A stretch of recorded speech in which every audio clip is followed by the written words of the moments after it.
Time کیا چیز ہے؟ وقت جس کو ہم کہتے ہیں، جب تک آدمی اس کے اندر ہے اور اس کو محسوس کر رہا ہے تو یہ سب کچھ ہے،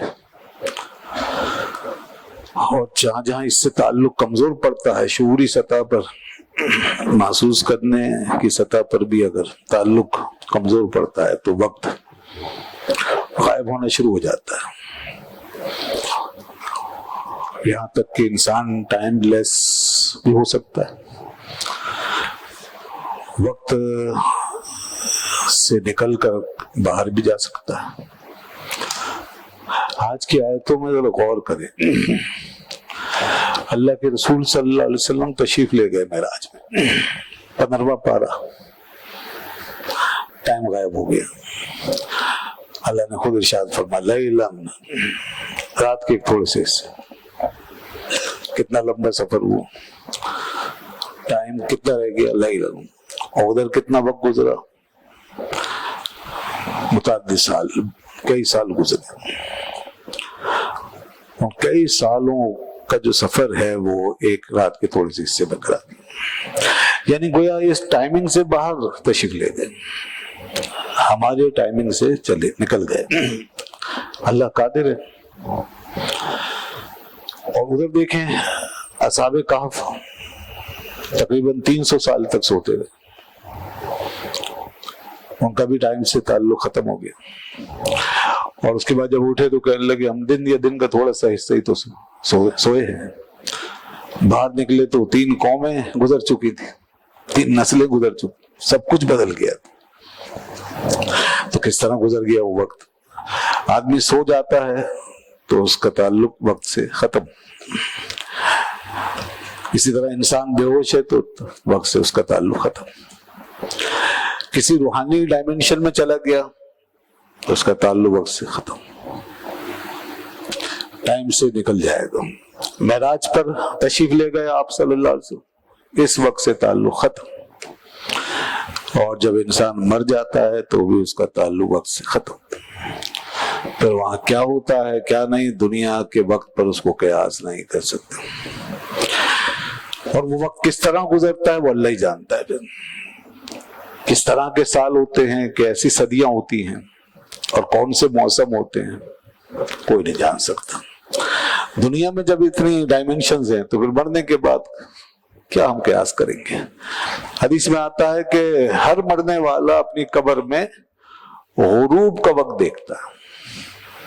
اب یہاں تو کوئی صبح مر رہا ہے، کوئی دوپہر کو، کوئی شام کو، کوئی رات کو، لیکن جو ہی قبر میں فرشتے پہنچے تو اس کو نظر آتا ہے سورج غروب ہو رہا ہے، اور وہ کون سا ٹائم چل رہا ہے ہم نہیں جانتے، اسے نظر آ رہا ہے، اور جب وہ دیکھتا ہے کہ سورج غروب ہو رہا ہے تو حدیث میں آیا کہ جو نمازی ہوتے ہیں نا، نمازی تو وہ کہتے ہیں فرشتوں سے رک جاؤ، ہماری عصر کی نماز فوت نہ ہو جائے، بس شاید یہی احساس دلانے کے لیے اور یہ علامت بتانے کے لیے کہ نمازی خوش رہیں،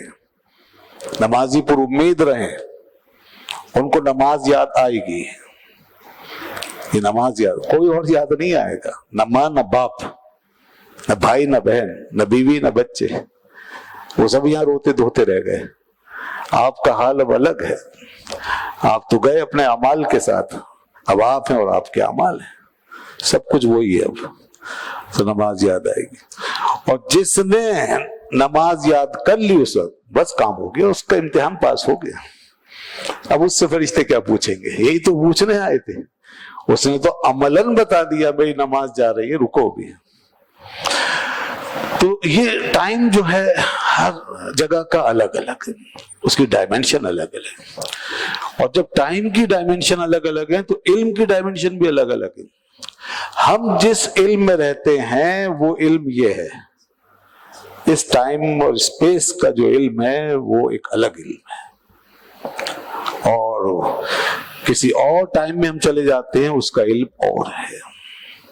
یہاں تک کہ برزخ کا علم اور ہے، آخرت کا علم اور ہے، ہم خوابوں میں چلے جاتے ہیں اس کا علم اور ہے، چلیے برزخ اور آخرت تو بات کی بات ہے، دنیا میں ہی جب ہم خواب میں چلے جاتے ہیں تو اس کا علم اور ہے، اس کی حقیقت اور ہے، اور اس کی ٹرمز اور ہیں، اس کی انڈیکیشنز اور ہیں۔ پھر ان خوابوں کے علم کو دریافت کر کے لانے والے لوگ اور ہیں، اور وہ ایسا علم ہے چونکہ اس ٹائمنگ سے باہر کا علم ہے تو آپ کو اگلی صدیوں تک بتا دیتا ہے۔ وہ علم ہوتا ہے نہیں ہوتا؟ آپ نے سورہ یوسف میں سنا بادشاہ نے خواب دیکھے، بادشاہ نے خواب دیکھا، حضرت یوسف علیہ السلام نے اس کی تعبیر بتائی، وہ اگلے کئی سالوں کی تعبیر تھی جو مستقبل میں پیش آنے والے تھے۔ 7 سال خوشحالی کے اور 7 سال قحط سالی کے، ایک خواب میں بتا دیا۔ علامت کیا تھی؟ گایوں کی صورت میں،